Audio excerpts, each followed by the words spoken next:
a way that is not undoable, okay, that's fine. But you somehow, somewhere, you have to indicate that the operation of line 3 is irreversible, okay? Because as opposed to line 1, line 1 is reversible. Yep. Should you also indicate that it's never assigned prior to line 3?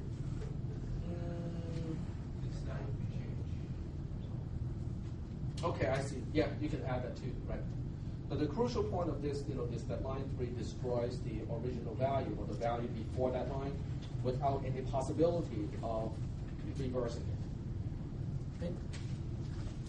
So once you identify that line 3 destroys the value, but what did I do? You timed out. Oh, I timed out because the test officially ends right now. And since I am taking the test in the preview mode, it just kind of kicked me out. It automatically submitted all my answer and closed the exam for me. That's all part of the JavaScript in the test. So that's nice. Trust me, it is nice. You don't want it to lose the last part of your answers when it automatically closes the question. So anyway, I can always make comments, in the comments, I can do that. Which Moodle version do you use here? Which Moodle version do you use? It's 1.9 point something. Yep. Because 2.0 is coming. 2.0 is coming, but with Moodle is actually pretty good. It's really stable. I wish they have better support in version 2 with Chrome and WebKit, so that way the other browsers can also use the HTML editor. Because right now, if you use Chrome, Opera, or WebKit, the HTML editor does not show up because that's JavaScript code, which is very specific to browsers. So right now, it only supports Firefox and Internet Explorer. Okay, so right now, but let's just go ahead and continue with this. So we can say since line 3 overwrites the value of z in a irreversible way, then you can say pre-3 is going to be almost exactly the same as post-3, except what you know about z will be lost. Because you know that z equals to 3 afterwards, but you have no idea what it is before. So you're only left, in that case, with y equals k minus 1 and x equals k. Is that okay? Yep. I didn't put in an irreversible way, but I kind of inferred that. Yeah, if you say it's overwritten, that's fine. Okay? But irreversible is actually a very important part of it because line 1 also overwrites x, but not in an irreversible way, so we can still infer the value of x before that line. Yep. I stated in this assignment that since I don't know the original value of z, so I can just guess that the value of z is true. And I said z is true. Z is true cannot be the case, because z is an integer. Because if z is not an integer, I could not have assigned a 3 to it. So I cannot take z equals true as a correct answer. True itself is generally true, but z equals true does not really it doesn't work in this context. Okay. So now we can work on the second line. Okay, so we can say, if you want to, you don't have to, post 2 equals pre-3 because it's a sequence. Okay? That part is optional. I'm not going to look for it because I think most people would have forgotten about that part. But it does link, the two statements because otherwise I would not be able to reverse it. So pre-2 would be equal to something. In other words, knowing that after line 2, y equals k minus 1 and x equals k, can I use that conclusion and that line 2 looks like this to go back in time and say, okay, y must have this value before this line? Nope, because once again, the right-hand side does not refer to the left-hand side, which means the operation is also irreversible. So we can say the same thing. We can use the same rationale in this case and say since line 2 overwrites the value of y in an irreversible way, that means I basically cannot say anything about y anymore. So pre2 becomes really just x equals to k. Is that okay? So now we can say post 1 equals to pre2 because it is a sequence. Now, but this time it is actually reversible. Okay, knowing that line 1 is subtracting 1 from x, we can infer the value of x before line 1. So you can say basically pre1 equals to x equals k plus 1. Okay, not k minus 1, it is k plus 1. Because you need x equals k plus 1 in order for x to become k after that line. Okay. Do we have any questions? I need area mathematically also. And I explain everything and I did mathematically. Is it that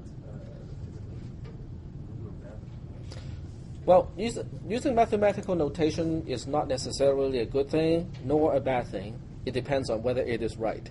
So I have to read the actual, submission and see whether your, the reasoning is correct and the steps connect. They all have to connect in some way. Okay. Are there any questions at this point? Sorry, go ahead. Because we didn't do in words, we always use mathematical terms Right, but I usually also explain why I use a particular transformation. Yep. What I did, I said assume x equals k plus 1 and did And then you go forward. Yeah, that will work too. All right. Yep. How many people did that? Okay. Yeah, that will work too. I did assume x equals a, worked forward, you got k plus 1 equals x, or x plus 1 equals. You'll be off by 1, right? No, and then I went back to the top and did it again. Okay. What you could do is to say x equals to not k, but j. So now you have j and k to relate to, then you can resolve how it works out. Yeah. Right. Yeah. So that works too. Yeah. Okay. So I'm going to save it as comments. So what I usually do with grading stuff like this is I will assign a grade and give some comments whenever it is appropriate. And I can actually assign not integers. I can actually assign points with decimal points. So in this case, I can assign like 3.5 points to the answer. So I can click save, and then I can close it. Yep. Will we be able to see comments? Yes. Yep. Well, that's the whole point. Because the comment is not a note to myself; it is a note to you. Sometimes, if it is a minor thing, I will explain why you have points deducted. Other times, when the answer really is not close to the actual answer, in those cases, I would just say, read the actual answer, or review the notes in the class, or something along that line, because it's too far from the actual answer. If you see nothing, like if the score is a dash instead of a 0, that means I have not graded it yet. Okay, so don't worry if your overall score is a 0, but when you click on each question, it is only displaying like a dash. That means I have not yet graded that particular exam yet. This will take time, trust me. It will take time to grade everything. Are there any questions at this point? The last problem is 10 points only, out of 60. And the letter grade assignment is 37.5% is a C. So the passing grade is 37.5%. And the whole exam this time is 60 60 points, which basically means, if anyone gets about 30 points, that's a solid C already. Yeah, anyone who's getting like about 20 points out of 60 will be close to a C, close to passing, but not quite there. Yep. Question? How much points will be deducted to the number 3 I put X10? I do not know yet. Whatever it is, I will publish it and apply it to the whole class. But is it a major mistake or a minor? It is a mistake. I cannot classify whether it is important or not, because, I cannot tell, okay, this is something that I cannot tell. I cannot tell whether someone misunderstands that a conditional statement can only do one thing, or, that person just kind of, I didn't read the line following that line. Okay? There's no way for me to tell that, differentiate between the two. If the person thinks, okay, a conditional statement can only contain one statement and not two or more, then it's a major mistake. That's a concept problem. If that person just kind of, forgot to read after the loop and say, I'm all done, okay, time to get out, then it's a minor mistake. It's a careless mistake. But I cannot tell, I cannot differentiate between those two when I'm reading the answer. So, are you going to decide? I have not decided yet. I mean, how are you going to decide on which factors? Do a curve and look at everybody and see. Well, I'm going to decide, when I look at, all the different tests, I will scan through it first to see what kind of mistake, people commonly make, about a particular question. Because sometimes I make up a grading scheme, and at some point, I see one particular submission which cannot be adjusted because of the grading scheme, so I have to readjust, the grading scheme to take care of that. That's the problem with an open-ended question like this. It's hard to determine how many points to assign to what, because there are different ways of, ending up with a wrong answer and partially right. Yep. If everyone can make the same categories of mistakes, that would make my job easier. But no, that's not the case, right? Okay, so any questions at this point? No? So remember, what you guys need to remember before you get too depressed over what you think you did is to remember the letter grade equivalence. Okay, 37.5% is a C already in this class. And you can now start to understand why the grade distribution, like the distribution of A, B, C, D, F, is actually about the same as most of the other classes. This class does not have more people getting C's and D's, than any other classes.